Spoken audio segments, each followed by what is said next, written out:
This is I Am Change podcast. Everyone thinks of changing the world, but no one thinks of changing himself. There is zero success without change. Be the change you want to see. Believe, focus, achieve.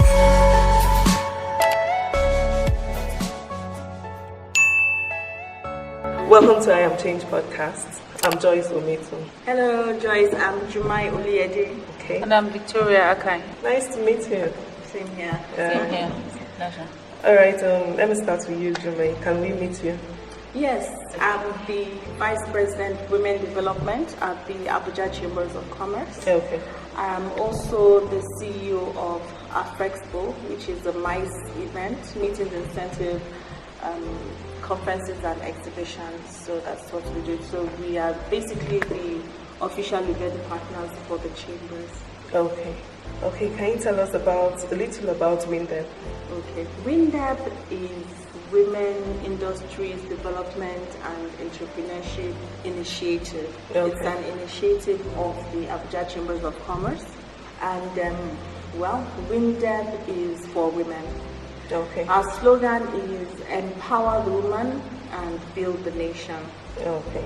We believe that women basically hold the key to pushing development in the different industries in Nigeria, because statistics, a lot of reviews have come out to say that when women are given money and they're given opportunity, that they usually excel. They do well with it. Why? Because women have children and they are more motherly and they want to invest in their children. So they're more serious with the money than the men. So a lot of donor agencies, a lot of people want to give women a lot of opportunities so that they can develop the nation. It's important for the world at large to develop Africa, to develop African businesses, to empower Africans, because in the next 80 years, 2 to 3 people in the world, 2 to 3 people out of 5 will be Africans. So naturally, everybody is looking at Africa, and they've also said that Africa is going to be the next food basket. So everybody is looking to Africa to try and develop Africa. So the chambers then decided that they didn't have any platform for women. So they developed a post, which is Women Development, which I head. Okay. And then I'm also the coordinator of WINDEP. So WINDEP is an initiative of the chamber. So what WINDEP does is to help women in capacity building, access to funding, basically access to knowledge. You understand? Not just knowledge to build their businesses, knowledge to build also their emotions. So we're looking at the entire well-being of the person as well as their businesses, because we believe that if you're whole as a person, you'll be able to do well in business. If you have issues at home, if you can't manage your emotions, you don't know how to speak, you can't pitch, you're not going to do well in your business, because part of doing well in a business is actually being able to market that business and be able to portray yourself. So this is what we do. All right. So presently, does WINDEP have any design framework in place to contribute to the nation's economy?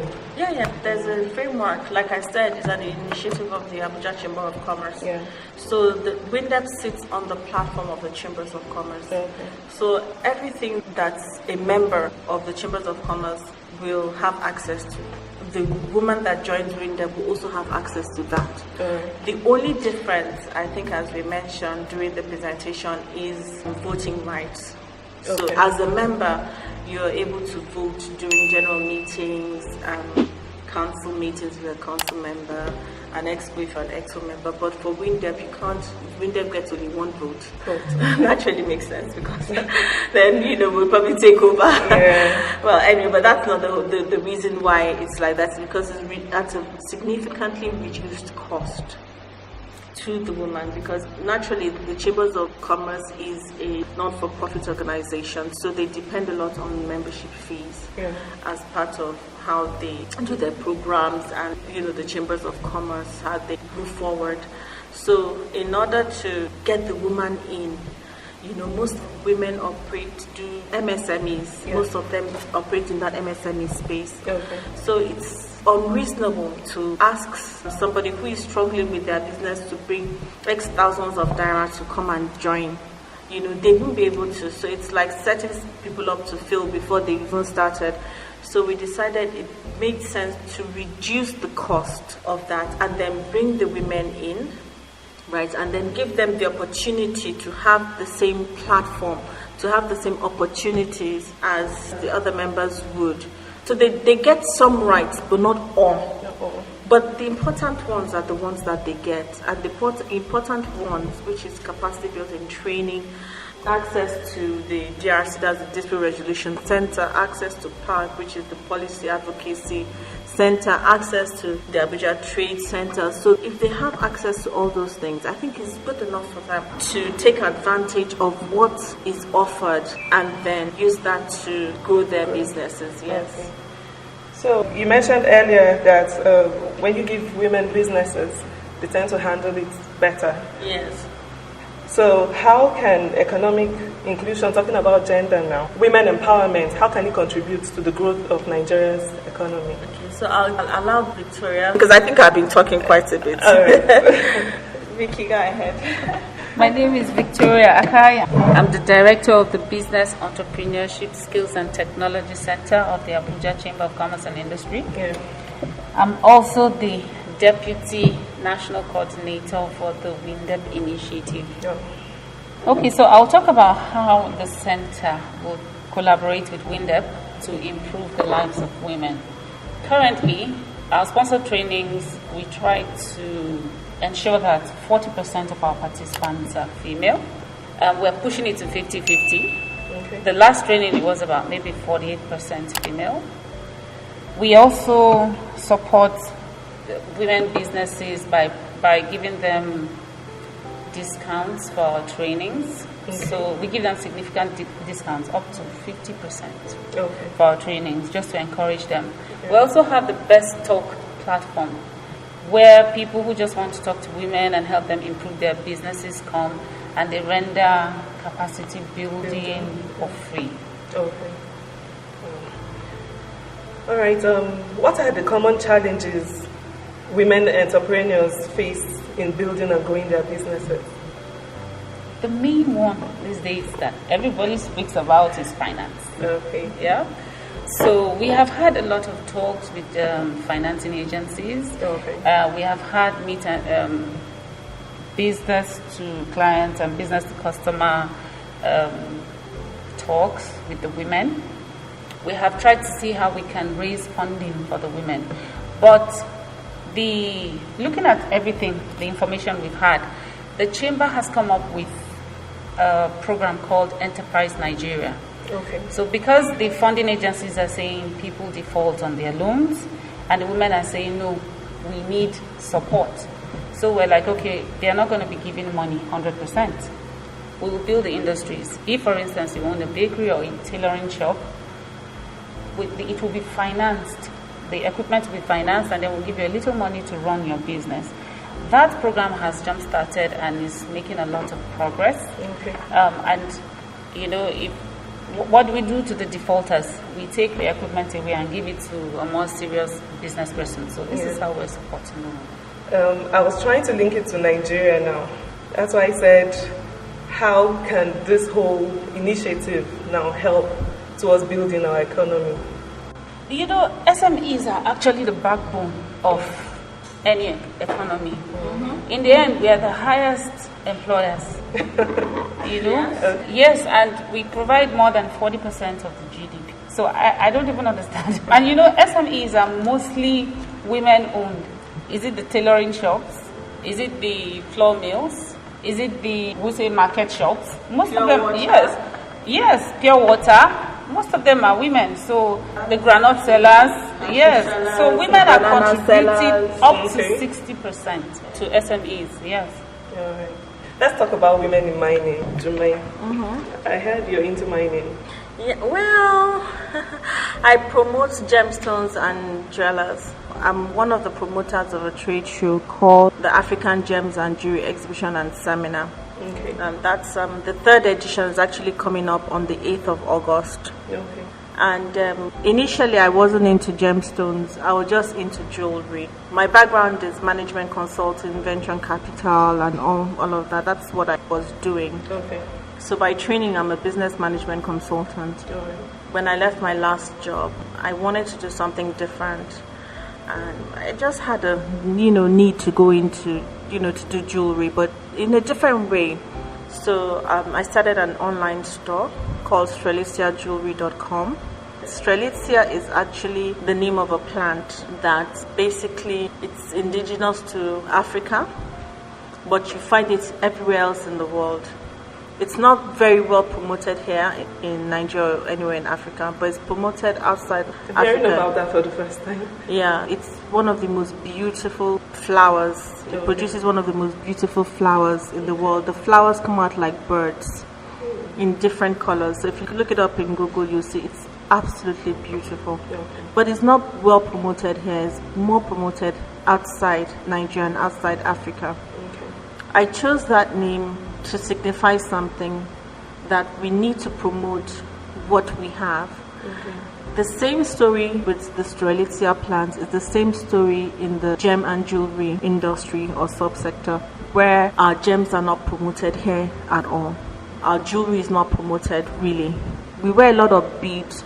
That's creative, so I wouldn't condemn them, but you can't compare gemstones to plastic beads.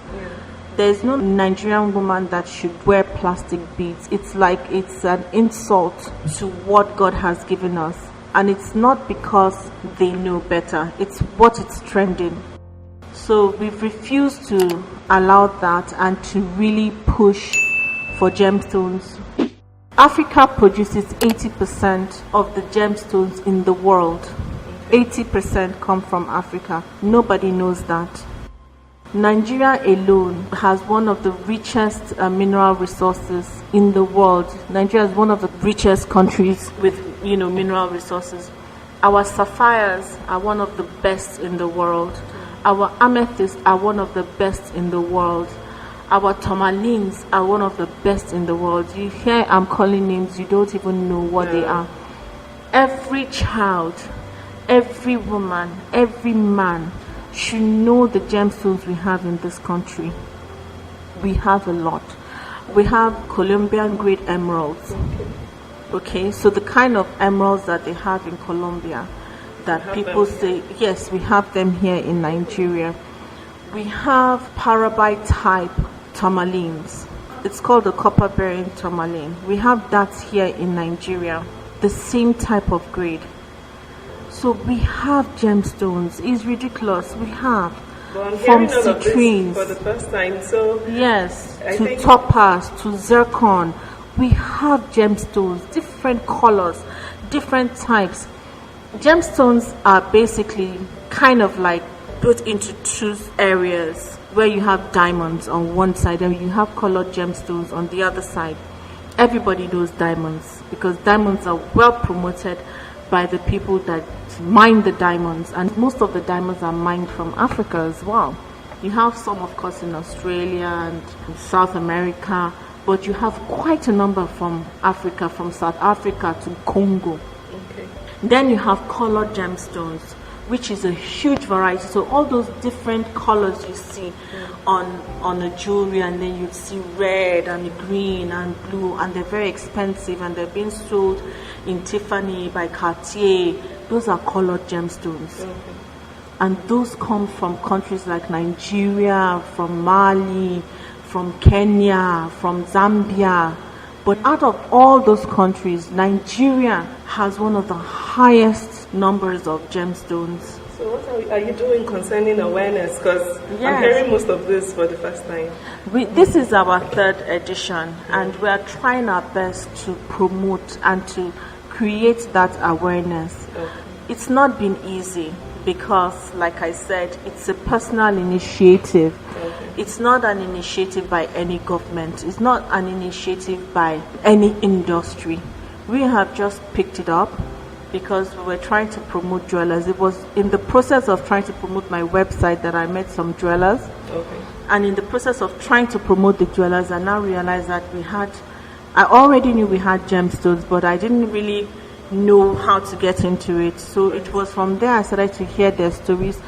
And from there, I got together with my partner, that's Amina Lutana Popupara. She was former Egoat, so she's married now.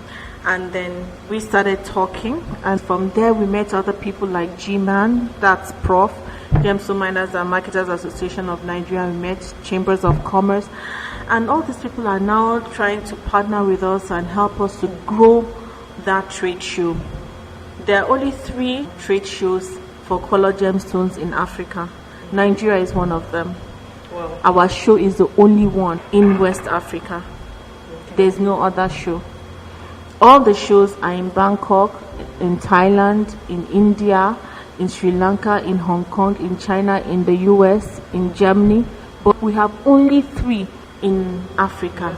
So we're really trying to promote them, trying to help the artisanal miners come out, bring them to the trade shows, let them meet people to buy their gemstones. If we have a critical mass, if people start to buy our gemstones in mass in Nigeria, nobody will need to send anything abroad. It's demand and supply. It is because there isn't enough demand in Nigeria that people are taking them out, which is the reason why this trade show is really important. We want people to come and see what we have. You will be amazed at what we have. We have cutters, people who cut the rough gemstones, beautiful cuts. Are there women in this industry? There are women, there are young men. We have, for example, Bida Bronze. I'll give you an example of a cottage industry that's into jewelry. Let me just classify jewelry, though they make pots and pans, but they are made from bronze. And bronze is used in jewelry making as well, but it's not just jewelry making, you understand. You can use bronze for so many things. You can use it for pots, for pans, for earrings, for hair combs and things like that. Beautiful things. So we have people like that, Bida Bronze. We have the Benin Bronze. This is our culture. This is our heritage that we've wiped away. We've not preserved. You know, in those days when a lady wants to get married, they adorn her in corals. We don't do that now. Most people go and buy fake corals. You understand? But it's understandable because it's expensive to buy real corals. So nobody really buys real corals anymore. But guess what? You have other gemstones that are affordable that you can use to adorn yourself, that you don't need to just wear the plastic beads and things. And we have a lot of influx of jewelry from China, substandard quality, low quality. You wear them 2 months, they fade away. You understand? Although the quality now is coming up, but we need to promote our own, what we have. We need to push our gemstones. We need to push our jewelry from Africa to the world. So this year our theme is retailing from Africa to the world. So we're saying that we need to promote our gemstones and jewelry and push them into other parts of the country legitimately. Not what is happening here, where there's a lot of illegal mining. They take them out through the back door. Nobody knows. You understand? They don't give revenue to the government. Nobody knows. So whatever is left is what people buy to use to make jewelry. We have to stop all of that. I'm glad about this initiative you just spoke about, because it's in line with the federal government's economic diversification policy. Yes. It's in line with that. Let me just also commend the Ministry of Mines and Steel Development. They've really been helpful, especially Dr. Fayemi when he was there. He was the one that gave us the opportunity to do the first trade show. Although my partner had done one in 2016, but which was smaller, with Raw Materials Research and Development Council, who have been very supportive. That's RMRDC. They've been really, really supportive. They support us every year. So we want to just say thank you to the ministry, to Dr. Fayemi and his team, to the PAMSEC that was there, Mohammed Abbas at that time. These are people who really just supported us and really pushed us forward, you know. So there are a lot of people that, I mean, this is not a thank you session. I can't thank everybody. And then RMRDC as well, they've really been supportive. So now we have the chambers behind us, we have G-Man behind us. So hopefully this year it'll be good. Next year we're really expecting great things. So finally, the Buhari's administration, when they came in 2015, yes, they made major promises to Nigerians. They talked about tackling insecurity, they talked about tackling corruption as well, and to revive Nigeria's economy. In your own assessment, how have our economy fared? That's a very difficult question to answer because I don't have indices. I'm not an economic expert. All right. You understand? I can only speak from the point of view of the areas that I work in, like the mining and all of that. And we've received personally support from the government, from the ministry, to help in this area. I don't know if this is the story with everybody else, but like I said to you, people like Dr. Fayemi were solidly behind us. In fact, Mrs. Osibajo was at the first inauguration. She supported us. She always supports us. So we have NEPC also, who also supported us last year. So little by little, a lot of people have been supporting us with this initiative. I know that a lot of people still find the terrain of the country a bit difficult, but I think that the government is trying their best to help Nigerians. They're doing the best that they can within what they have. Nigeria is not exactly an easy country to rule. We all know that. You understand? I think that there's a lot of criticism about the government, and I think that rather than we criticize the government, we should start to look at what they're doing and try to see how we as individuals also can contribute our own quota to what they're doing. The government will always continue to try their best. I don't think that there's any government in the world that is not criticized, from America to Europe. You can even be the best government, they will still criticize you. I think that what is more important is, I don't like to, like Otumba Adeloye said, he said, don't stop looking at the problems. Stop complaining about the problems. Start looking at the opportunities. Nigeria is a land filled with opportunities. There's everywhere you look, there's an opportunity. We're not saying that it is easy to harness that opportunity, to develop that opportunity, and to make something out of it. We're not saying it's easy to do that, but we're saying that it is possible to do that, which is why initiatives like WINDEP are very, very critical. This is serious business, because even when I came into WINDEP, I said to them, look, this is serious business. I'm not going to put my hand and do something halfway. If we want to support women, we need to do it wholeheartedly, all the way, which is why one of the structures is putting women in different industry groups and making sure that we build the capacity of women within that industry group. So it is important, it's very, very important that women actually volunteer, put their hands to the plow.